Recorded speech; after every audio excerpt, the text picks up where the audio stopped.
امام ابو داود نے متع کے بارے میں بابن فی نکاح المتعاتی، متع کا لغوی معنی ہوتا ہے فائدہ اٹھانا۔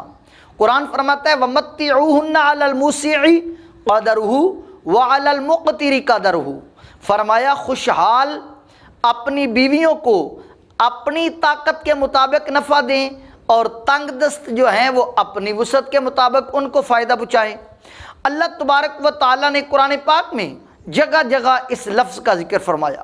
فرمایا فَأُمَتِّعُكُنَّ وَأُسَرِّحْكُنَّ سَرَاحًا جَمِيلًا، آؤ میں تمہیں اچھے طریقے سے نفع دے کر اور ساز و سامان دے کر اچھے طریقے سے جدا کر دیتا ہوں۔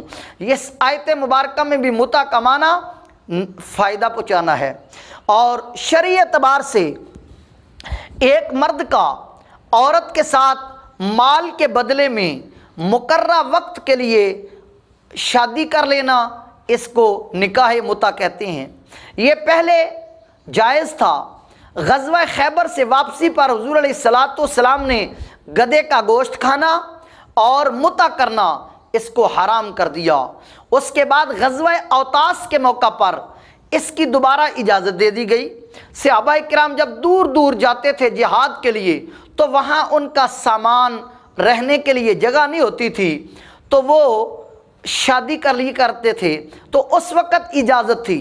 بعد میں فتح مکہ کے موقع پر حضور علیہ السلام نے دوسری مرتبہ متع کو حرام قرار دیا، اور صحیح مسلم شریف کے الفاظ ہیں الی یوم القیامہ، اب یہ قیامت تک متع حرام ہے۔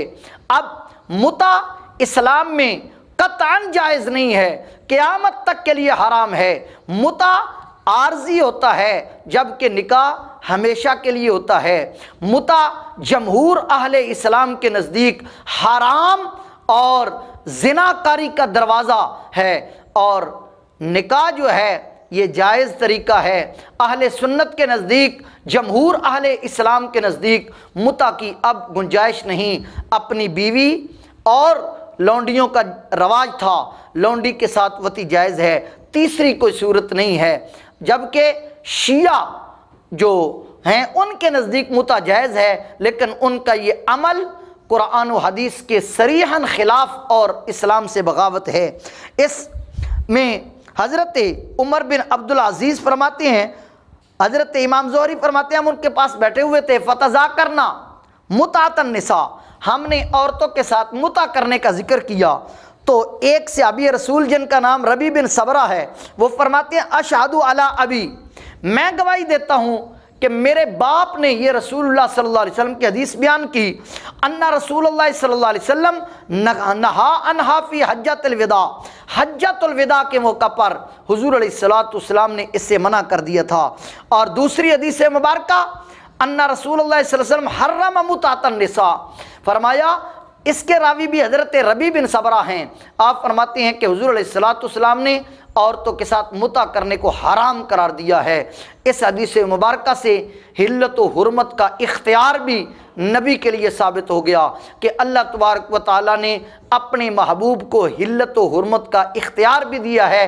اسی منصب کو قرآن نے بیان کیا، یحل لہم الطیبات ویحرم علیہم الخبائث، میرا نبی پاک چیزیں ان کے لیے حلال کرتا ہے اور نجس چیزیں ان کے لیے حرام کرتا ہے۔ تو متع اسلام میں قیامت تک کے لیے حرام ہے۔ ہمارے اکابرین نے اس پر کتابیں لکھی ہیں۔ اللہ ہمیں قرآن و سنت کی تعلیمات پڑھنے کی، سمجھنے کی اور عمل کرنے کی توفیق عطا فرمائے۔ آمین و آخر دعوانا۔